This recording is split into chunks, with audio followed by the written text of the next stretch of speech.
नमस्कार, जय हिंद। मैं अमन कुमार पांडे आप लोग को ब्राइट पब्लिकेशन के यूट्यूब चैनल पर बहुत बहुत स्वागत करता हूं और आशा करता हूं कि आप लोग इस चैनल को सब्सक्राइब कर चुके होंगे। यदि आप में से कोई भी अभी तक इस चैनल को सब्सक्राइब नहीं किए हैं तो चैनल को सब्सक्राइब कर लेंगे और बेल आइकन भी प्रेस कर लेंगे। तो चलिए आइए आज हम लोग क्लास 6 के प्रश्नावली 12.2 के जितने भी क्वेश्चन हैं इस वीडियो में अच्छे से समझेंगे और इसको सॉल्व करेंगे। तो आइए ध्यान दीजिए और अच्छे से हम लोग पढ़ते हैं। तो चलिए क्वेश्चन पर आते हैं। प्रश्नावली 12.2 है। प्रश्नावली 12.2 के क्वेश्चन नंबर फर्स्ट है कि तीन संख्याओं 15, 28 और 14 के योग पर विचार कीजिए। ठीक है, यहाँ पर 25 नहीं 28 होगा। तीन संख्याओं 28 और 14 के योग पर विचार कीजिए और हम यह योग दो प्रकार से प्राप्त कर सकते हैं। देखिए यहाँ पर ये तीन संख्या दिया गया है और बोला गया है कि ये संख्या पर विचार कीजिए योग पर कि इनका योग कितना होगा और ये योग कितने तरीके से प्राप्त कर सकते हैं। तो हम लोग बोले ये योग दो प्रकार से प्राप्त कर सकते हैं। ठीक है ना। देखिए फर्स्ट तरीका ये होगा कि हम जोड़ देंगे 15 प्लस 28 और उसके बाद इन दोनों को जोड़ने के बाद कितना हो जाएगा। इन दोनों को जोड़िए तो 5 या 3 13 के 3 हाथ में 3 1 4 43 हो जाएगा। फिर 43 में अब जोड़ दीजिए 14 तो हो जाएगा कितना 7 और 5 57। तो एक तरीका तो ये हो गया। क्या हो गया कि पहले 15 और 28 को जोड़ दिए और जितना है उसमें 14 को ऐड कर दिए तो ये आ गया। ठीक है। दूसरा तरीका होगा कि क्या करेंगे कि 28 और 14 को जोड़ देंगे। ठीक है, तो कितना आ जाएगा 12 के 2 हाथ में 3 1 4 42 और 42 में 15 को जोड़ दीजिए तो कितना हो जाएगा 7 और 5 यानी 57। दोनों के आंसर सेम आया ना। तो तरीका अलग अलग है ना। तरीका यही था कि हम पहले इन दोनों को जोड़कर फिर उसको जोड़ दिए और दूसरा तरीका था कि इन दोनों को जोड़कर और फिर जितना आया उसको इसमें जोड़ दिए। समझ में आया। यही चीज यहाँ पर दोनों तरीका दिया गया है। ठीक है ना। देखिए 15 और 28 को जोड़ा गया है। ठीक है, उत्तर हो जाएगा a प्लस बी प्लस सी और बराबर में a और b प्लस सी। ठीक है, यही मेन इसका रूल है। चलिए सेकंड नंबर क्वेश्चन पर आते हैं। सेकंड नंबर क्वेश्चन है कि समबाहु त्रिभुज के भुजा को k से दर्शाया जाता है। समबाहु त्रिभुज, पहला बात समझ जाइए कि यहाँ पर दिया गया है समबाहु त्रिभुज। समबाहु का मतलब होता है कि त्रिभुज की सभी भुजाएं बराबर हो। समबाहु यानी त्रिभुज के तीन भुजा होते हैं तो तीनों भुजा क्या हो आपस में बराबर हो। ठीक है ना, ये भुजा और ये भुजा तीनों आपस में बराबर होगी। तो समबाहु त्रिभुज की भुजा को k से दर्शाया गया है। ये यहाँ पर दर्शाया गया है।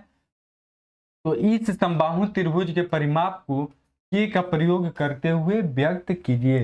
परिमाप क्या होता है हम आप लोग को बताए भी हैं और फिर से बता रहे हैं कि परिमाप ये होता है कि जो भी चीज दिया रहता है उनके ये भुजाओं का योग, यानी ये और ये, इनके जितनी भी लंबाई है इन सबको जोड़ दीजिएगा। यही परिमाप होता है। इसी को परिधि बोलते हैं। इसी को ये परिमाप, परिधि और परिमिति सब भी इसी को बोला जाता है। क्या इनके सभी भुजाओं का योग मतलब उनके किनारे वाले सभी का योग जितना है, जितना उनका लंबाई चौड़ाई है वही होगा, वो क्या बोलते हैं परिमाप। ठीक है ना।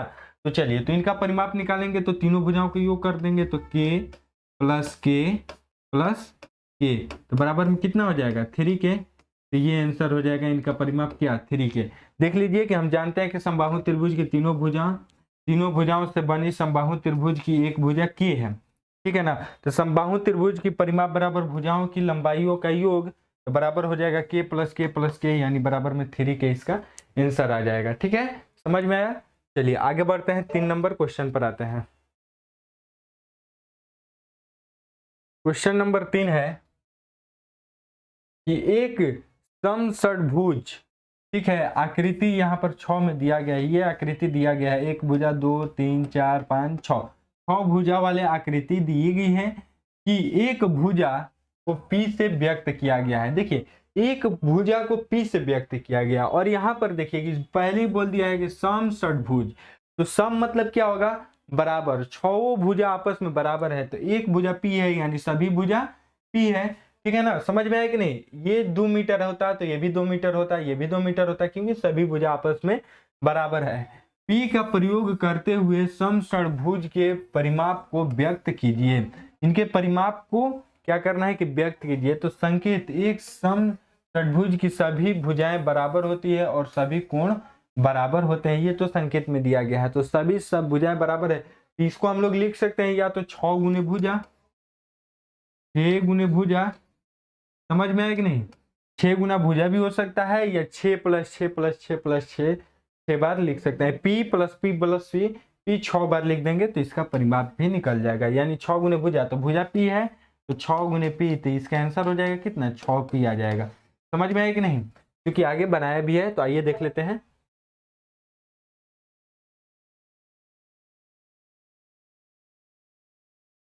देखिए षटभुज का परिमाप यहाँ पर दिया गया है, 6 भुजाओं का 2 2 4 6 भुजाओं का योग कर दिए 6 पी, या 6 भुजाओं का योग कर दे, या हम लिख सकते हैं अपने से थोड़ा स्टैंडर्ड में आ जाएंगे तो 6 गुने भुजा।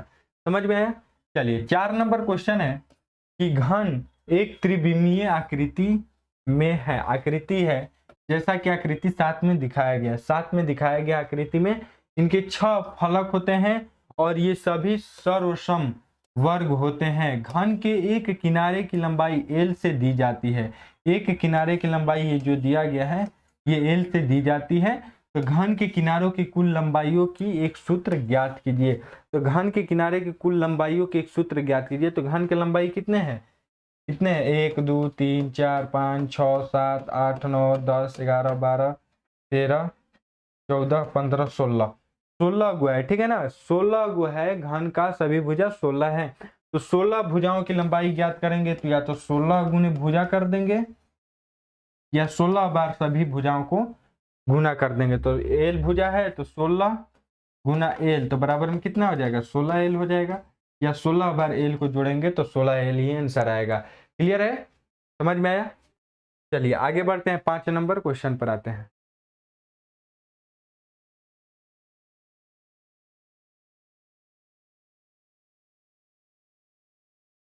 क्वेश्चन नंबर 5 है कि वृत्त का व्यास वह रेखाखंड है जो वृत्त पर स्थित 2 बिंदुओं को जोड़ता है। ठीक है, वृत्त का व्यास जो है, जैसे ये मान लीजिए कि ये कोई वृत्त है और वृत्त का व्यास ये केंद्र है, तो मान लीजिए कि ये व्यास है। ठीक है, व्यास कभी भी केंद्र से होते हुए जाता है। तो वृत्त का जो व्यास है वृत्त पर स्थित 2 बिंदुओं को जोड़ता है। वृत्त पर स्थित 2 बिंदु, चलिए मान लीजिए कि एक ये बिंदु हो गया और एक ये बिंदु हो गया, ए पी सी, जैसा कि चित्र में यहाँ पर दिया गया है। ठीक है, तो 2 बिंदुओं को जोड़ता है तो और उसके केंद्र से होकर जाता है। तो वृत्त की त्रिज्या आर की लंबाई है, वृत्त की त्रिज्या होगी, देखिए ये हो जाएगा पीसी, वृत्त का त्रिज्या हो जाएगा एसी हो जाएगा। यदि इसका भी कोई नाम दे दीजिएगा बी तो बीसी हो जाएगा, इसका भी नाम दे दीजिए डीसी, तो ये डीसी क्या हो जाएगा, वृत्त का व्यास हो जाएगा। ठीक है ना। तो सी से जोड़ने वाली रेखाखंड की लंबाई है, तो संलग्न आकृति 8, आकृति 8 में दिया गया ए बी वृत्त का व्यास है। ठीक है, चलिए ए बी वृत्त का व्यास है और सी उसका केंद्र है, सी इसका केंद्र है, ए बी इसका व्यास है और सी इसका केंद्र है। वृत्त के व्यास को हम लोग डी से सूचित करते हैं, यानी ए बी जो है ये, इसको हम लोग डी भी लिख सकते हैं, डी को व्यास भी लिख सकते हैं। ठीक है ना, तो क्या हो जाएगा, ए बी व्यास हो जाएगा। उसकी त्रिज्या आर है, तो त्रिज्या आर है यानी ए सी बराबर आर हो जाएगा, एसी त्रिज्या है। ठीक है ना, एसी और बीसी त्रिज्या है। तो आर के पदों में व्यक्त कीजिए, तो क्या हो जाएगा, दोनों को जोड़ देंगे। देख लीजिए कि ये त्रिज्या है, ये इतना त्रिज्या है, फिर ये भी इतना ही त्रिज्या है, तो ये आर है, ये भी तो आर होगा, ये भी आर होगा, ये भी आर होगा। तो व्यास है ए बी, ये भी व्यास है, तो इसका त्रिज्या जैसे है, मान लीजिए कि ए बी निकालने के लिए क्या हो जाएगा, ए सी प्लस बी सी हो जाएगा ना। इन दोनों को जोड़ेंगे तभी ना ये टोटल निकलेगा। तो ये आर है और ये भी आर है, तो ए बी बराबर क्या हो जाएगा, ए बी बराबर 2r।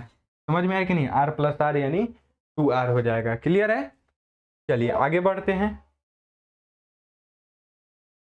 इसी के साथ हम लोग का 12.2 प्रश्नावली कंप्लीट हुआ और आशा करते हैं कि आप लोगों को बहुत अच्छे से समझ में आया होगा। यदि समझ में आ रहा है पढ़ाई तो लाइक कीजिए, शेयर कीजिए और कमेंट करके जरूर बताएं कि पढ़ाई कैसी लग रही है। ठीक है, मिलते हैं फिर नेक्स्ट वीडियो में। आज के लिए इतना ही। जय हिंद, जय भारत।